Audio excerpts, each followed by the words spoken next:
It was this landmark study, published in 1953, that radically changed our view about the development of heart disease forever. A series of 300 autopsies performed on U.S. battle casualties of the Korean War. Average age, 22. 22 years old, but 77% of their hearts had gross evidence, meaning visible to the eye evidence, of coronary atherosclerosis, hardening of their arteries. Some of them had vessels that were clogged off 90% or more. As an editorial in the Journal of the American Medical Association concluded, this widely cited publication dramatically showed that atherosclerotic changes appear in the coronary arteries years and decades before the age at which coronary heart disease becomes a clinically recognized problem, before symptoms arise. Follow-up studies on the hearts of thousands more soldiers over the subsequent years confirmed their results. How young does it go? Fatty streaks, the first stage of atherosclerosis, was found in the arteries of 100% of kids by age 10. What's accounting for this buildup of plaque even in childhood? In the 80s, we got our first clue, the now famous Bogalusa heart study, looking at autopsies of those dying between the ages of 3 years old to age 26, and the #1 risk factor was cholesterol.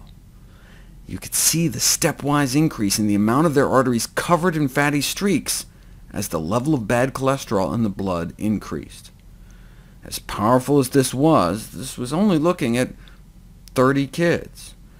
So they decided to study 3,000. 3,000 accidental death victims, ages 15 through 34. After thousands of autopsies, they were able to produce a scoring system, able to predict advanced atherosclerotic lesions in the coronary arteries of young people. The higher your score, the higher the likelihood you have these lesions growing in your heart. So if you're in your teens, 20s, early 30s, and you smoke, your risk goes up a point. If you have high blood pressure at such a young age, that's 4 points. If you're an obese male, 6 points.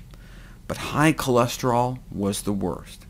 If your non-HDL cholesterol, meaning your total cholesterol minus your good cholesterol, is above like 220, that's like 8 times worse than smoking.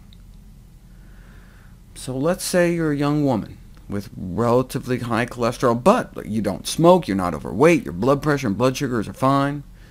At your sweet 16, there's just a few % chance you already have an advanced atherosclerotic lesion in your heart.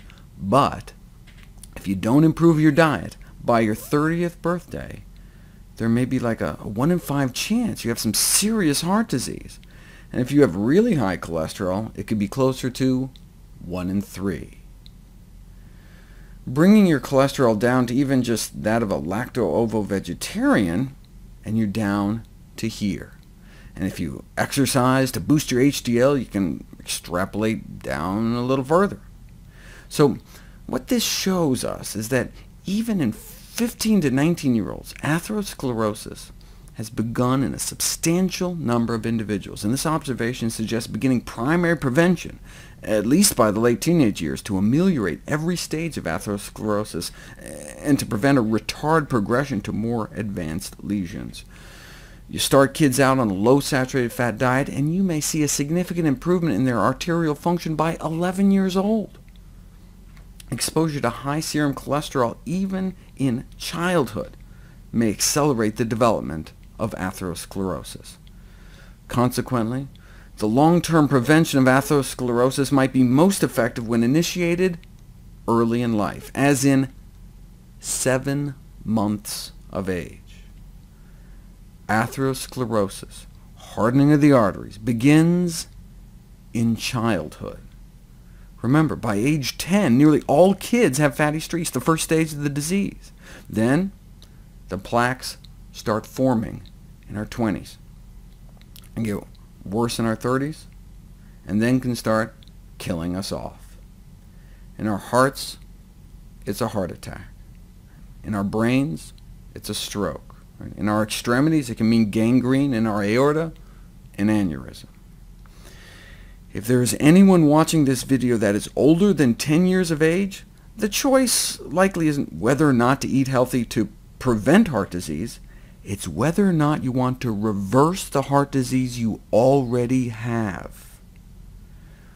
Ornish and Esselstyn proved you can reverse heart disease with a plant-based diet. But we don't have to wait until our first heart attack to reverse the clogging of our arteries. We can start reversing our heart disease right now. We can start reversing heart disease in our kids tonight.